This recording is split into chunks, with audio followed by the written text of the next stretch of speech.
राजस्थान देख रहे हैं आप, दोपहर के 12 बजने वाले हैं और अंता उपचुनाव से जुड़ी इस वक्त एक बड़ी खबर आ रही है। बीजेपी ने उपचुनाव के लिए अपने प्रत्याशी की घोषणा कर दी है। मोरपाल सुमन भारतीय जनता पार्टी के प्रत्याशी होंगे अंता से, यानी अंता में इस बार त्रिकोणीय मुकाबला होगा। कांग्रेस से प्रमोद जैन भाया, बीजेपी से मोरपाल सुमन और उधर निर्दलीय चुनाव लड़ने की घोषणा कर चुके, नामांकन भर चुके नरेश मीणा त्रिकोणीय मुकाबले में कांटे की टक्कर दे सकते हैं। अंता उपचुनाव पर इस बार सभी की नजर रहने वाली है। जबरदस्त ये मुकाबला हो सकता है।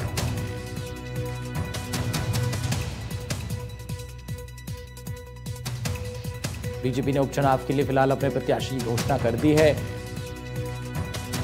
मोरपाल सुमन बीजेपी के प्रत्याशी होंगे।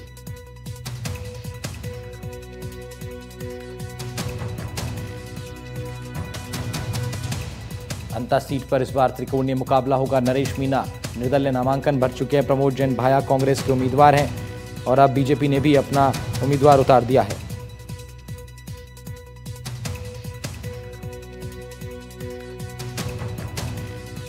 अंता विधानसभा उपचुनाव से संबंधित बड़ी अपडेट आपको दे रहे हैं। बीजेपी ने प्रत्याशी की घोषणा कर दी है। मोरपाल सुमन भारतीय जनता पार्टी के अंता उपचुनाव में प्रत्याशी होंगे।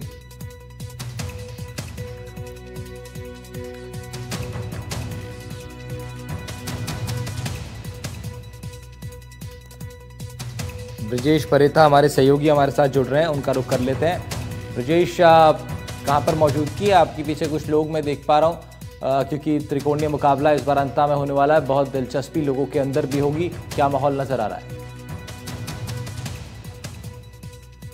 जी बिल्कुल।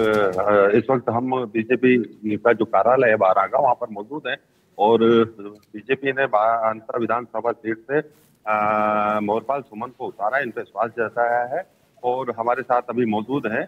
कुछ ही समय में हम उनसे जुड़ते हैं।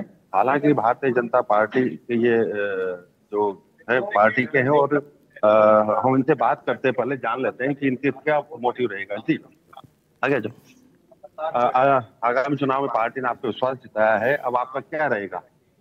मैं जनता के लिए काम करूंगा, आप दिन मेहनत करूंगा, 36 कौम को साथ लेकर के चुनाव लड़ूंगा। मैं 33 साल से पार्टी का काम कर रहा हूँ।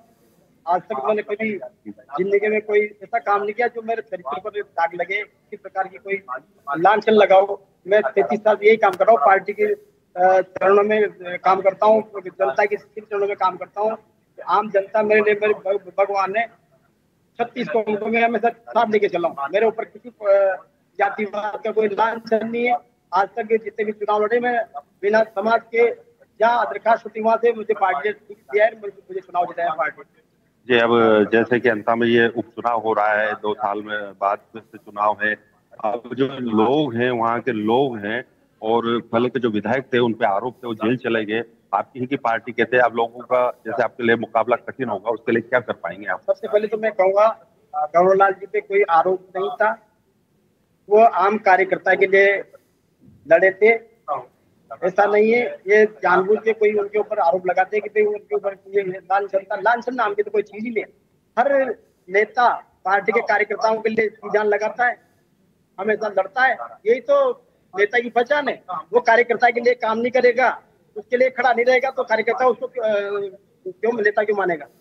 मेन बात तो ये। तो कंवरलाल जी ईमानदार आदमी थे, उनपे कोई लांछन नहीं था, लेकिन कार्यकर्ताओं के चक्कर में वो भी अधिकारियों से और ऐसा मामला हो गया। अभी आप प्रधान में, आपकी पत्नी भी सरपंच है, प्रशासक है, आपने जो विकास कार्य किए हैं प्रधान के रहते हुए, बताइए थोड़ा सा। मैं अभी जहाँ प्रधान हूँ, 12 पंचायत से 26 पंचायत है और ऐसी कोई पंचायत नहीं है जिसमें मैंने विकास कार्य के लिए राशि नहीं दी हो। मैं सबको साथ लेकर चलने वाला हूँ। हर पंचायत में मैंने राशि दी है। भेदभाव करके मैंने कभी ये नहीं सोचा कि यहाँ मैं पैसे नहीं दूंगा, क्योंकि हर पंचायत में भाजपा कार्यकर्ता है और गरीब कार्यकर्ता है, उनके लिए मैंने राशि दी। पार्टी ने बहुत विलम्ब कर दिया टिकट आते आते और मंथन किया गया, लंबा चौड़ा मंथन चला, इसके पीछे क्या मानते हैं, क्या? अभी तो पार्टी का काम है साहब, जब तक सही जानकारी नहीं हो पाएगी और अच्छा कैंडिडेट नहीं मिल पाया होगा पार्टी ने, पता नहीं, मैं इस बात को नहीं बता सकता हूँ। लेकिन मैं शुरू से पार्टी कर रहा हूँ और पार्टी ने मेरे ऊपर विश्वास किया है। मैं पार्टी का शीर्ष नेतृत्व का आदरणीय भजन लाल जी का, प्रदेश अध्यक्ष जी का, माता जी राठौड़ का जो हमारे पार्टी के प्रदेश अध्यक्ष थे महारानी साहिबा, पूर्व मुख्यमंत्री वसुंधरा राजे जी, यहाँ के सांसद, हमारे जिला अध्यक्ष जी और यहाँ की आम जनता जो 36 कौम है, जिसका मेरे ऊपर आशीर्वाद है, मैं उनके दम पे मुझे टिकट मिला है। जी, ये बीजेपी के जो कैंडिडेट उतार इनसे बात करी है और इन्होंने बताया कि पार्टी के शीर्ष नेतृत्व में इन पर विश्वास जताया है। तो मोरपाल सुमन से बातचीत कर रहे थे हमारे संवाददाता ब्रजेश। उधर शशि मोहन हमारे डिप्टी एडिटर भी हमारे साथ जुड़ गए। ब्रजेश आप बने रहिएगा हमारे साथ। शशि, त्रिकोणीय मुकाबला अंता विधानसभा चुनाव में देखने को मिलेगा, बहुत इंटरेस्टिंग इस बार रहने वाला है। उधर प्रमोद जैन भाया, इधर अब मोरपाल सुमन, और इससे पहले जो एक्स फैक्टर इस चुनाव में रह सकते हैं नरेश मीणा, तमाम समीकरणों को बिगाड़ भी सकते हैं इन दोनों ही पार्टियों के। क्या कुछ एनालिसिस आपका है फिलहाल इस चुनाव में? देखिए, पार्टी ने एक बहुत नए प्रत्याशी को, नए चेहरे को यहाँ टिकट दिया है, मोरपाल सुमन। हालांकि नया चेहरा प्रदेश व्यापी नजरिए से है, लेकिन स्थानीय स्तर की बात करें तो 12 पंचायत समिति के प्रधान हैं, उनकी पत्नी खुद सरपंच है, तो पंचायती राज संस्थाओं से जुड़े हुए हैं, इसलिए जनता से डील करने का अनुभव तो है ही, लोगों के बीच में रहते ही हैं। लेकिन जब प्रमोद जैन भाया, जो पूर्व में मंत्री रह चुके हैं 2 बार अशोक गहलोत के साथ में, ऐसा जब चेहरा होता है, सामने नरेश मीणा निर्दलीय प्रत्याशी के रूप में है, तो पार्टी ये सोच रही थी कि या तो इतना बड़ा चेहरा उतारा जाए जो प्रमोद जैन भाया का मुकाबला कर सके, उनके बराबर की टक्कर का हो, या फिर ऐसा चेहरा उतारा जाए जो बिल्कुल सामान्य कार्यकर्ता जैसा लगे। अलग अलग दौर की बातचीत चली। पूर्व मुख्यमंत्री वसुंधरा राजे का गृह क्षेत्र माना जाता है 12 झालावाड़, उनके पुत्र दुष्यंत सिंह खुद यहाँ से सांसद हैं, ऐसे में उनकी राय को तवज्जो देना लाजमी था। और जब नंदलाल सुमन के नाम पर बात नहीं बनी, प्रभुलाल सैनी जो पूर्व मंत्री हैं वो भी वसुंधरा राजे के घर गए, उनसे मुलाकात के लिए गए। हालांकि प्रभुलाल सैनी वसुंधरा राजे के दोनों मुख्यमंत्रित्व काल में उनके कैबिनेट में मिनिस्टर रहे हैं, लेकिन पिछले कुछ समय से दोनों के बीच में थोड़ी दूरियां हो गई थी और इन दूरियों का खामियाजा प्रभुलाल सैनी को उठाना पड़ा। और प्रभुलाल सैनी वसुंधरा राजे से मिले, सारी नाराजगी दूर करने की कोशिश की, लगभग नाराजगी दूर भी हो गई, लेकिन फिर भी वसुंधरा राजे का कहना था कि टिकट ऐसे व्यक्ति को दिया जाए जो बहुत जमीनी स्तर का कार्यकर्ता हो। प्रमोद जैन भाया के मुकाबले लोगों को ऐसा लगे, आम जनता को, कि उनके बीच का व्यक्ति है। बहुत सामान्य पृष्ठभूमि से आते हैं मोरपाल सुमन, और ऐसी पृष्ठभूमि से जो पार्टी के संगठन में तो लगातार सक्रिय रहे हैं, लेकिन बहुत हाईलाइटेड नहीं रहे हैं। ऐसे में संगठननिष्ठ भी है, जैसा अभी मोरपाल सुमन बता रहे थे, और आपने देखा जब सहयोगी ब्रजेश उनसे बातचीत कर रहे थे तो बैकग्राउंड में उनके जो पोस्टर लगा हुआ था उनके यहाँ पर, उसमें वसुंधरा राजे और दुष्यंत सिंह जो सांसद हैं उनको प्रमुखता से दिखाया गया था। तो वहां 12 अंता झालावाड़, ये जो 12 और झालावाड़ दोनों जिले हैं, और खासतौर से जहां अंता सीट पर उपचुनाव हो रहा है, वहां प्रो वसुंधरा राजे या वसुंधरा राजे का लॉयलिस्ट होना भी एक लोगों के मन में एक विशेष योग्यता हो जाती है कई बार कैंडिडेट की, और ऐसा ही यहाँ पर देखने को मिला। इसलिए पार्टी ने मोरपाल सुमन के नाम पर मोहर लगाई।